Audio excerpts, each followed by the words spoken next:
The loss of Arctic sea ice is perhaps one of the most iconic examples of our changing climate. People will have heard about it in the news over the past 10 or 20 years, and the sea ice in the Arctic region has been retreating inexorably over the past 20 or 30 years. The Arctic sea ice occupies in winter most of the Arctic Ocean basin here. It's not seen in this image because the image has had it stripped away, but in summertime it retreats to a small area. This is a picture of some investigators from the Alfred Wegener Institute in Germany collecting really important and, as you can see, tough measurements of how thick the Arctic sea ice is in the middle of winter in Antarctica. Very hostile environment. We rely heavily upon these sort of ground-based measurements to correctly interpret the satellite measurements that we collect more routinely and with a lot less effort. Without these measurements, we just wouldn't be able to study the Arctic region from space as we do. The sea ice that's in the Arctic region is a really important part of the climate system. People believe that it affects the thermohaline circulation in the oceans south of the Arctic region because it controls heat and freshwater input in the northern Atlantic. People believe that it affects patterns of atmospheric circulation as well. There's been some suggestion that Hurricane Sandy, for example, was influenced by the pattern of Arctic sea ice when that event took place. And of course, many people are interested in the prospect of an ice-free Arctic region for the advantages that might offer in terms of shipping or access to the Arctic region, for example, mineral and oil exploration. So it's a really important part of the climate system, not just because of the way it's changing, but because of the opportunities that may be presented if the region becomes ice-free. And unlike the ice sheets where we can spot and tell with some confidence where the ice is going to be from time to time, the sea ice drifts around on the ocean surface, and we can see that here in this animation. It's a stop-motion animation filmed for over about 10 or 20 years of how the Arctic sea ice rotates over time, and it doesn't stay in one place at all. What I'm showing you here, though, is the image that we would have from a conventional set of satellite instruments that weren't designed to look at the polar regions. And you can see, the important thing that you can see about it is that most of the area of the Arctic sea ice is actually not surveyed. And that's really problematic because we're not sure whether we're losing that sea ice. It could be entering a region that the satellite can't see. Now, Cryosat is designed to look at the entire polar region, and so we have a very small area that's no longer seen by the satellite, and we see all of that sea ice mobility as it progresses over time. And so we're not losing any of the signal. And that's really important because what people really want to know is how much sea ice is left in the Arctic region, and that matters not just the extent of the sea ice, but also the thickness.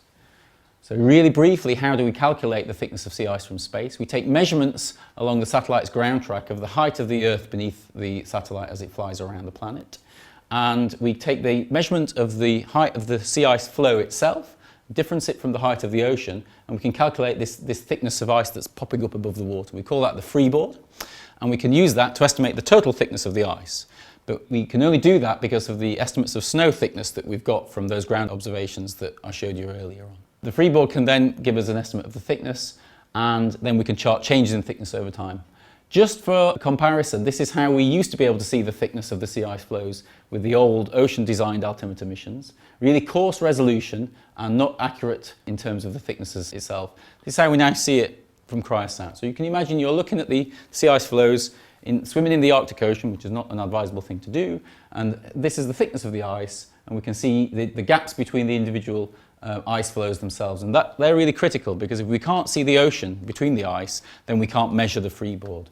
Cryosat can detect 10 times as many leads between the sea ice flows as the last class of altimeters, which means it's really well suited to mapping changes in the polar regions in terms of the sea ice itself. So this movie is a collection of measurements from the last 4 years of Cryosat, and it shows how the Arctic sea ice has changed over the 4 seasons of growth since the mission was launched in 2010. So the satellite collects measurements of sea ice thickness every month. In fact, it flies around in a repeat orbit of 369 days, and we can map out the thickness of the sea ice in each month where the sea ice doesn't have melt ponds on its surface. That's about 7 months in the year, and we can take those measurements and chart how thick the sea ice is over time and how that thickness is changing. And this map is showing the waxing and waning of the Arctic sea ice pack. So it extends and grows wider and thicker in winter, and then in summer it starts to shrink and retreat again each year. We can't measure the thickness from Cryosat in summer because the melt ponds on the surface cause problems, but we can measure for for 7 months of the year, the growth season, and this gives a really good handle on how much ice is present and whether that's changing over time. So the thickest ice is up to about 5 meters thick, and that's concentrated around the northern coasts of Greenland and Canada. And the thinnest ice is at the edges of the ice pack as it spreads out to touch the northern coasts of Siberia, for example, and as it drifts down into Baffin Bay and other parts of the Arctic Canada. So over time, cryosat measurements here show us that the sea ice grows each winter at a rate that is very similar to that predicted by the models. What I'm showing here are the cryosat measurements in yellow, the actual measurements of sea ice volume as it evolves over time. This is in 2011, we're now going into 2012, and we'll see shortly 2013 and 2014. And what we have had to rely on prior to cryosat are these model estimates of the sea ice thickness after the event. That's not really helpful because those models can't tell us anything about the future in the first instance, but also you can see that there are some uncertainties in the models that are not reproduced by the actual observations themselves. First of all, we can see that the rate of growth of sea ice in the models is slower than it ought to be, and that's very clear from this plot here. This is the rate of growth of sea ice in the Arctic region during the early winter seasons, and the models are not growing enough sea ice, and so they can't reach the maximum sea ice volume, which is about 25,000 cubic kilometres. We can also see in the first 3 years of emission a slight decline in the winter volume of sea ice and also in the summer volume of sea ice, and this is consistent with the picture that people are familiar with, that the Arctic sea ice is in retreat. But actually, there's been a change over the past year which has outstripped all of that gradual decline, and there's been a recovery in the volume of Arctic sea ice that's outstripped all of the changes of the past 3 years. This is really important because it shows you that the Arctic climate system is affected by weather as well as long-term climate change. This growth of sea ice last year is a consequence of the relatively mild, and by mild I mean relatively cool Arctic summer in 2013, and more ice survived through that summer, and so more ice now exists in 2014. It's very likely to be just a temporary retrieve. It's a weather event, it's not a climate-related event, but it shows you that you need very, very long-term records in order to pick out the trend of climate change from the short-term variability that you have in weather.